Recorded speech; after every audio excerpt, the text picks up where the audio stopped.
Welcome to the City Current Show, powered by Higginbotham Insurance and Financial Services. This show focuses on sharing good news and powering the good in our community. Now here's your host, City Current CEO, Jeremy Park. Welcome to the City Current Show, powered by Higginbotham. I'm your host, Jeremy Park. We're always honored to bring you inspiring stories of individuals and organizations making a difference and powering the good. And that's why we're honored to be talking about Soles4Souls. We have with us Nancy Youssef, Chief Business Development Officer and Executive Vice President International with Soles4Souls. How are you doing, Nancy? So great. How are you, Jeremy? Doing well. When you talk about the power of shoes and clothing and making a difference, very important conversation tied to Soles4Souls and all the good you do. So let's start with a little bit of history. Give us some background for Soles4Souls. Super. Well, thank you, Jeremy, for having me on. I'm so grateful.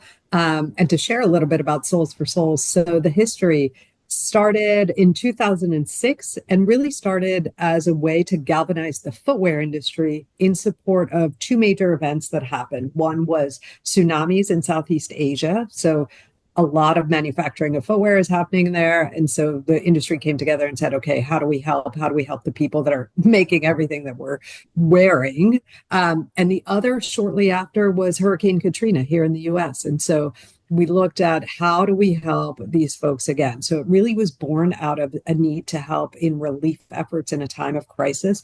And that has been historically the backbone of Soles4Souls.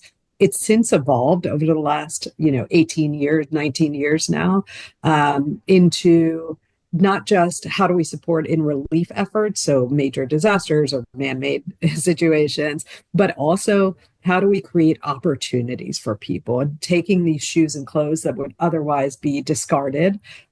We've created a program that we're calling For Opportunity, and that is where we're taking these clothes, these shoes that are used that you and I would clean out of our closets and putting them into programs in which entrepreneurs can resell that product into their own marketplaces, typically in countries like Honduras, like Haiti, Guatemala. We've just launched in the Philippines. And so it's where it's really places of dire need, mostly remote, so not in the main areas. And we're helping to get them that product. They're then cleaning it up, refurbing it, extending its life, but also creating economic opportunity for themselves. We're talking a lot of shoes, a lot of items when you look at the stats. So give us a couple of, those stats when you talk about the scope of everything you're doing with Soles4Souls.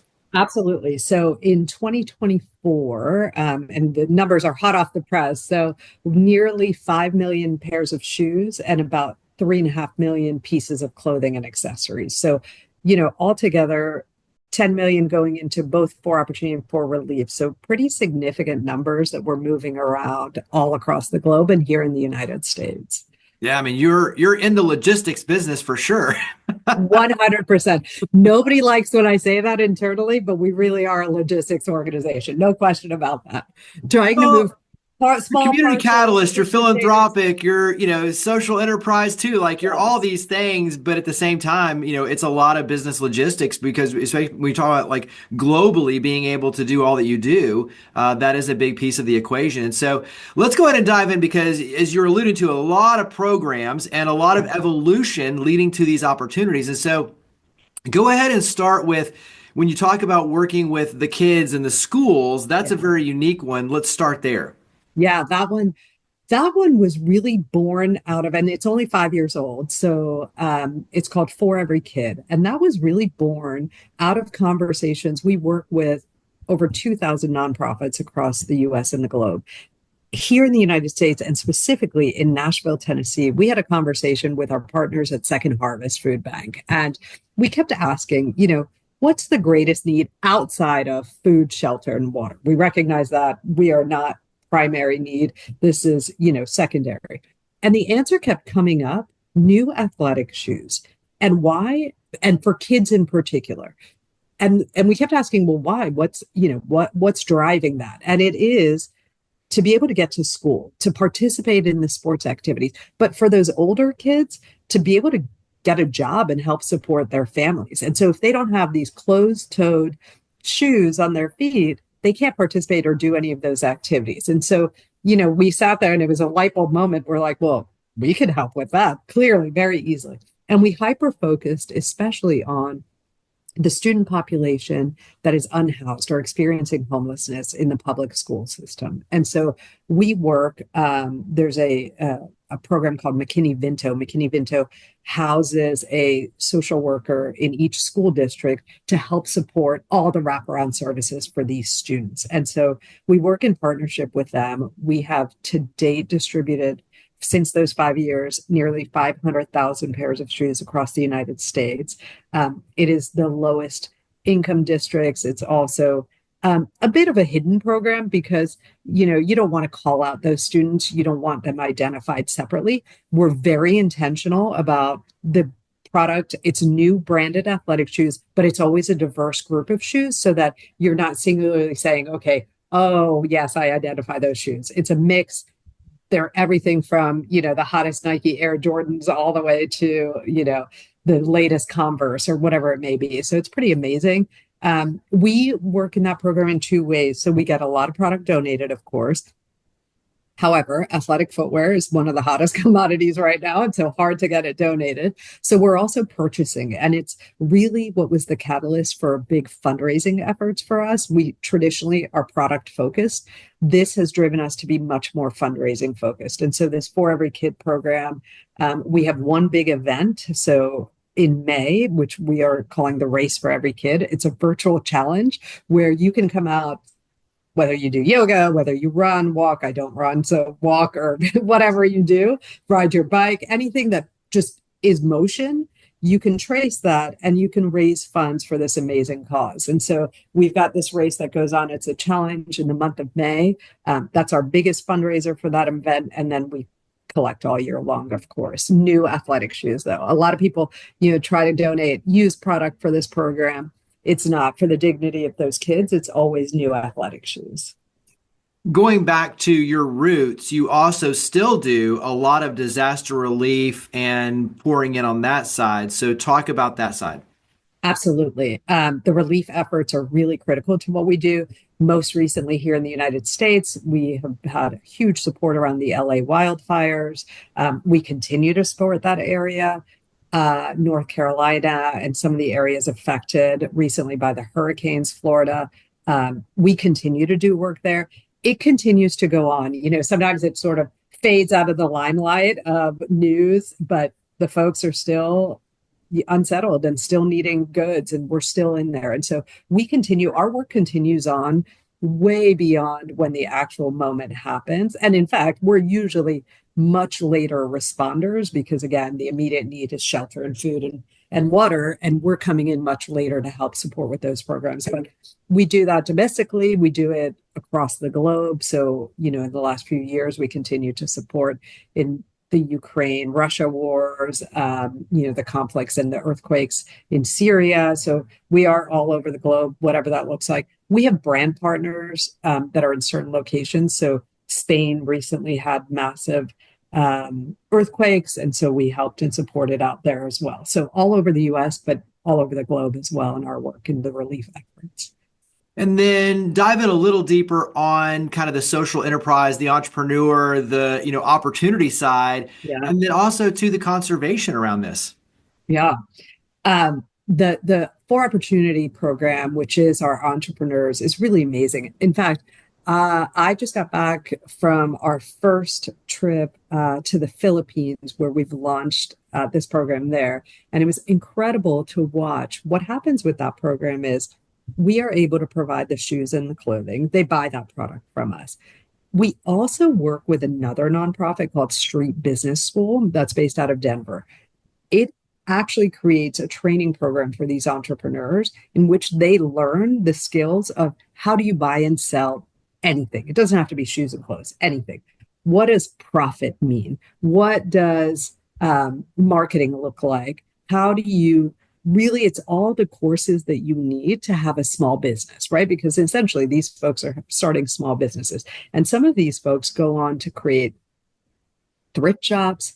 They go on to have multiple areas in which they sell their product. And so it's pretty incredible to watch them take these training tools and then train other folks in this entrepreneurial program sell the product. They'll start off with one bag full, like a garbage bag full of product. That in turn turns into three, a store, so on, right? And this whole chain effect and domino effect of how they're creating economic opportunity for themselves in their communities. And they're able to hire their own families, their own community members. They're bringing, and so, as I mentioned at the top of the call, some of these communities are really in the most rural communities. Some of them are just working to get running water in their villages, to get electricity in there, or basic healthcare, whatever that looks like. So it really does change the trajectory of some of these folks' lives. It's pretty incredible.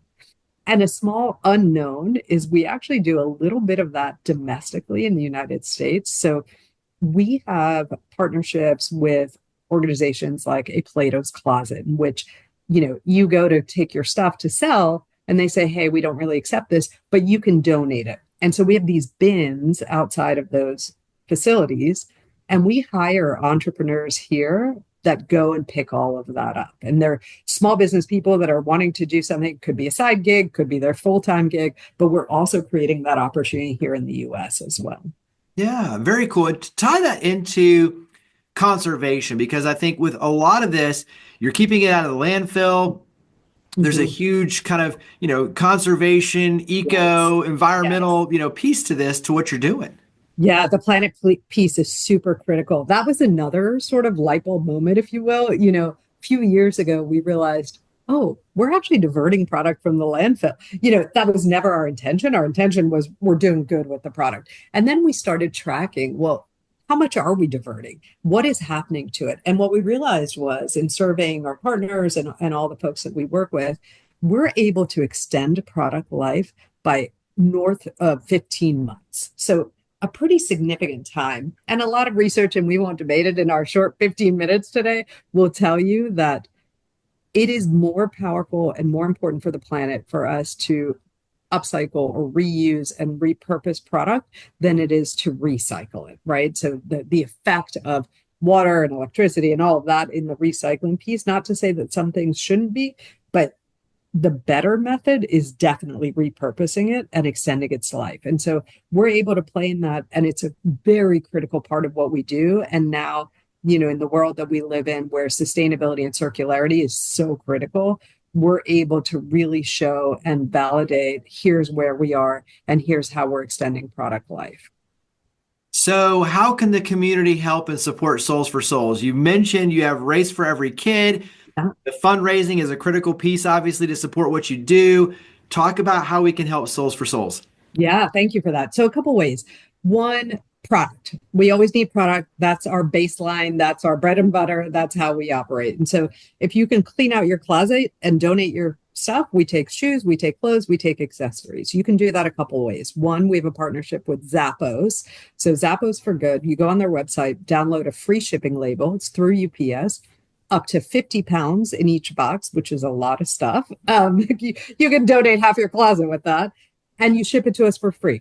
No charge, no anything. Just put the label on and send it off to us. Or you can go on our website, soles4souls.org, and you can find our drop-off locator. So somewhere near you, a coffee shop, your fitness center, a store, a DSW store, famous footwear stores, etc. You can just go drop your stuff off there too. So product, do a shoe drive with one of your favorite organizations. If you have children or nieces or nephews, or you belong to a community group, we work with Rotary clubs, we work with Lions clubs, we work with Greek organizations. I mean, almost every organization you can imagine, one way or another, does shoe drives with us. And that's a really important way you can get involved, for sure. Give us one more thing. I mean, obviously there's a lot you could go into, but give us one more thing you wish everyone knew about Soles for Souls.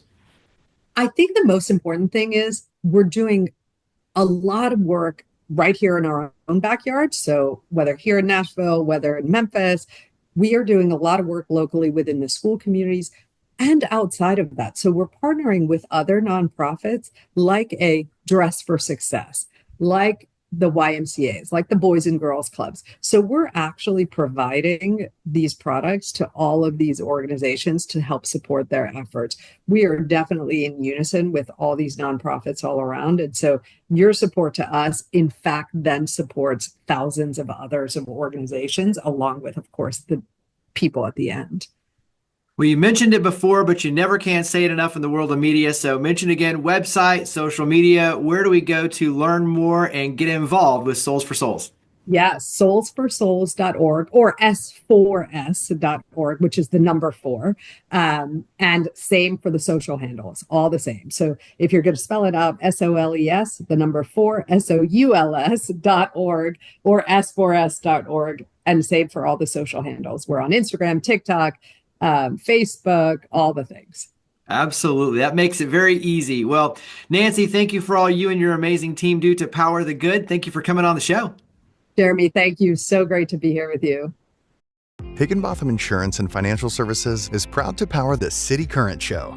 We're a people-first company that protects what matters most, the families, businesses, and trailblazers that keep our community going. As one of the nation's top independent insurance firms, Higginbotham is a single-source solution for business insurance, employee benefits, HR services, and personal insurance that's customized for you. We're here to serve you, the people you care about, and your community. Call 866-377-1959 or visit higginbotham.com.